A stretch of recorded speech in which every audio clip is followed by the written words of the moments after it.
Mayoritas student Hacktivate itu coming from non-IT background. Jadi banyak di antara student Hacktivate itu mungkin yang belum pernah mengenal IT sama sekali gitu kan. Mereka belum ngerti coding gitu ya, belum tahu sebenarnya programming itu apa gitu. Jadi banyak di antara mereka mungkin kesulitan gitu ketika mereka harus belajar, sedangkan di luaran sana untuk menjadi seorang sarjana teknologi itu kita kan harus mengenyam bangku pendidikan 4 tahun ya gitu. Sedangkan di Hacktivate kita 4 bulan aja nih gitu. Jadi proses pembelajarannya intensif banget. Ya itulah ya kurang lebih kesulitannya ya untuk teman-teman student Hacktivate gitu.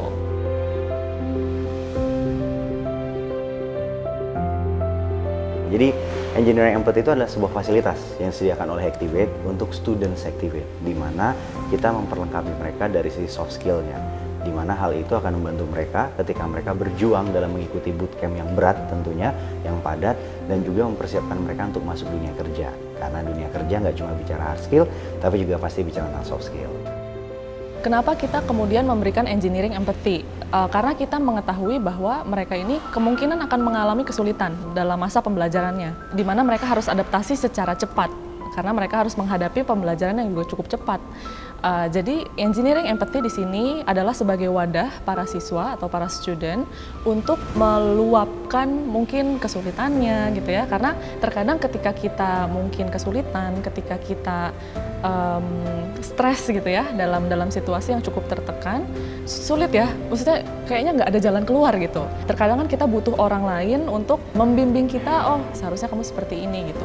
Tapi kemudian kita juga bukan yang menggurui gitu ya, karena kita di sini membimbing supaya teman-teman juga menemukan jalan keluarnya sendiri gitu. Mereka tahu, oh ternyata seperti ini ya kesulitannya, oh ternyata simple banget loh kadang-kadang gitu ya. Jadi II di sini, engineering empathy di sini untuk membantu teman-teman menemukan sebenarnya solusi dari masalah mereka apa sih gitu. Jadi II itu ada 3 kegiatan. Yang pertama adalah care group, yang kedua adalah counseling, dan ada video pembelajaran. Nah, care group ini sendiri wajib dan itu akan dilakukan 2 kali dalam 1 fase. Dan counseling itu bersifat tidak wajib, tapi kalau students membutuhkan sesi one-on-one, mereka akan datang counseling ke kita. Dan video pembelajaran itu mereka bisa akses kapan aja karena kita sudah sediakan di Google Drive atau di kode.id. Manfaat dari setiap aktivitasnya, care group sendiri manfaatnya supaya students kita belajar mengenai growth mindset dan mengaplikasikannya dalam keseharian mereka. Care group tadi, ini tujuannya supaya student itu memiliki sense of community dan belajar untuk being vulnerable. Apalagi student Hacktivate, rata-rata laki-laki, kita mengajari mereka untuk bisa belajar terbuka dan mengerti mengenai mental health. Yang selanjutnya juga berfungsi untuk menolong student bisa berkomunikasi, dan kita juga tahu nih kondisi dan kendala students kita apa nih setiap harinya. Lalu untuk konseling tujuannya adalah untuk membahas lebih dalam lagi mengenai kondisi students kita dan juga belajar pengembangan diri yang lebih personal. Lalu untuk video pembelajaran sendiri kita juga sediakan materi-materi yang berhubungan dengan growth mindset dan soft skill mereka untuk menghadapi setiap tantangan yang mereka hadapi selama belajar di Hacktivate dan juga memasuki dunia pekerjaan nanti. Sebenarnya tantangan terbesar itu bicara tentang waktu. Kalau kita mau menyelesaikan sebuah masalah, pasti butuh proses, dan proses itu bicara tentang waktu. Sedangkan waktu itu adalah hal yang paling mahal di Hacktivate. Mereka belajarnya cukup padat dan cepat, let's say dalam 3-4 bulan, kemudian mereka harus bisa menyelesaikan masalah mereka. Contoh, ketika mereka memiliki masalah dalam time management, tidak mungkin dalam 1 kali pertemuan mereka bisa langsung memiliki solusi atas masalah tersebut dan mereka langsung baik dalam menyelesaikan masalah. Pasti butuh proses pertemuan kedua dan ketiga. Tetapi selama ini pengalaman saya, ketika studentsnya mau berusaha, mau keluar effort dan mau berkoordinasi dengan baik, semua masalah itu pada akhirnya bisa terselesaikan kok. Engineering empathy kan di sini kita gunakan atau ada untuk wadah para siswa. Harapannya tentu saja supaya teman-teman siswa atau teman-teman student ini kemudian mereka bisa secara mandiri mengetahui sebenarnya solusi dari permasalahan mereka sebenarnya apa sih. Kemudian mereka juga memiliki growth mindset atau keinginan untuk terus berkembang gitu.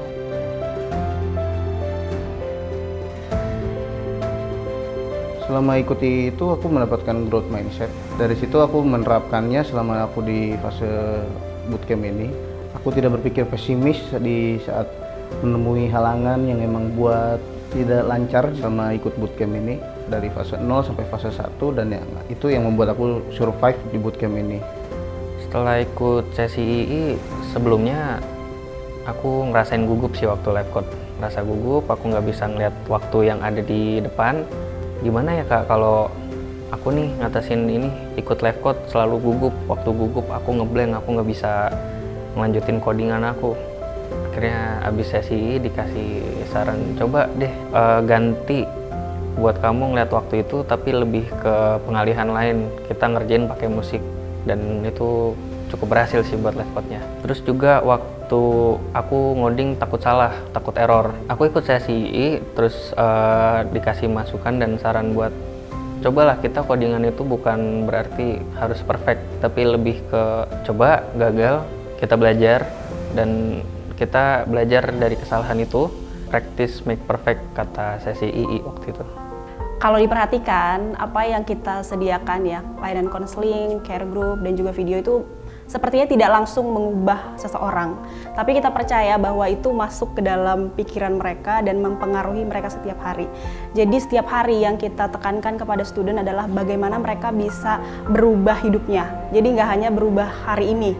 Yang saya nikmati adalah menjadi bagian dari perjalanan students. Dari awal mereka masuk fase 0 itu banyak masalah, banyak kendala, bahkan mungkin nggak ada harapan ya bagaimana masa depan saya. Tapi melihat mereka berjalan setiap hari dan sampai di graduation, bahkan sampai mereka menjadi alumni dan bekerja, itu senang banget dan sangat bermakna. Oke, jujur sebenarnya dari dulu aku itu punya tujuan hidup gitulah, moto untuk bisa berbagi berkat ke banyak orang.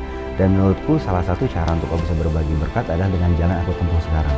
Ketika orang datang dengan masalah, ya meskipun aku tidak mungkin bisa yakin bisa membantu semua masalah mereka 100%, ya, tapi minimal aku bisa mendengarkan mereka, mereka merasa ada teman, dan mungkin ujung-ujung bisa terbantu dari masalah mereka.